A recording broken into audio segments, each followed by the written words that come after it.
আর কেমন আছেন সবাই? আশা করছি সবাই খুব ভালো আছেন, আমিও খুব ভালো আছি।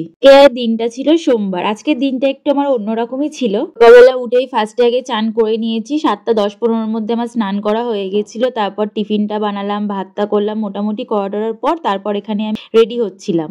আজকে ইউনিভার্সিটি গেছিলাম, মানে আমি যেরকম টাইমে সকালবেলা বেরোই ওই 8:30 নাগাদ বেরিয়েছিলাম। আজকে একটু তাড়াতাড়ি কাজ ছিল ইউনিভার্সিটিতে। নৌকায় পা দিলে যেরকম অবস্থা হয় আমার হয়েছে সেই দশা। আমাদের পরীক্ষার ফর্ম ফিল আপ ছিল ইউনিভার্সিটিতে, আর এইদিকে পড়েছে আমার অফিসে আজকে যেতেই হবে, একটা দরকার আছে। দুপুরের দিকে ওটা দিয়েছিল, 2টোর দিকে সেকেন্ড হাফে। তবে সকালবেলা তাড়াতাড়ির জন্য আজকে একটু ইউনিভার্সিটি যাচ্ছি, যে সকালবেলা ইউনিভার্সিটিতে গিয়ে ফর্ম ফিল আপটা করে 11টার পর থেকেই হবে, ওই জন্য একবারে রেডি হয়ে বেরিয়েছি। সকালবেলা ওই 9:18 শান্তিপুর ধরেছিলাম আর ট্রেন থেকে একটু লেবু নিয়েছিলাম, দিয়ে ইউনিভার্সিটিতে গিয়ে সমস্ত কাজকর্ম মিটে আজকে আমাদের সেরকম খুব একটা ক্লাস ছিল না, পরের দিকে ক্লাস ছিল। আর শান্তিপুর ধরে কল্যাণীতে নেমেছিলাম। কল্যাণী থেকে আমাদের ইউনিভার্সিটির বাস আছে, 10:30টার বাস ধরে নিয়েছিলাম, দিয়ে ইউনিভার্সিটি গিয়ে কাজকর্ম মিটিয়ে আবার 1:19 ঘোষপাড়া থেকে ট্রেন ধরে এর মধ্যে সোদপুর নামিয়ে দিয়েছিল। তারপর সোদপুর থেকে আরো 10 মিনিটের মতন হেঁটে অফিসে চলে এসেছিলাম। 2 নৌকার মধ্যে তো 1 নৌকার কথা বলে দিলাম, এবার আরেক নৌকার কথা বলি। সেটা হচ্ছে অফিসের কাজটা, মানে আমি রেগুলার ইউনিভার্সিটিতেও যাই আবার কাজও করি।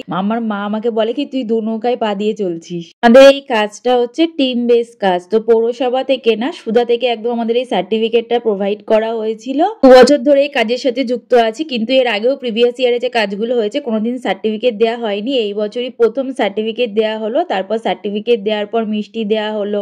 এই করেই আমার দিনটা গেল। দিনটা খুব ভালোভাবে গেল। সম্পর্ক হলো, সম্পর্কটা খুব ভালো হয়ে গেছে, কারণ সবাই আমার থেকে বড়। এর মধ্যে যে মিতালি, ও আজকে এখানে দোকানে ঠাকুর পাতলো, তো সেই জন্য এখানে একটু দাঁড়িয়েছিলাম।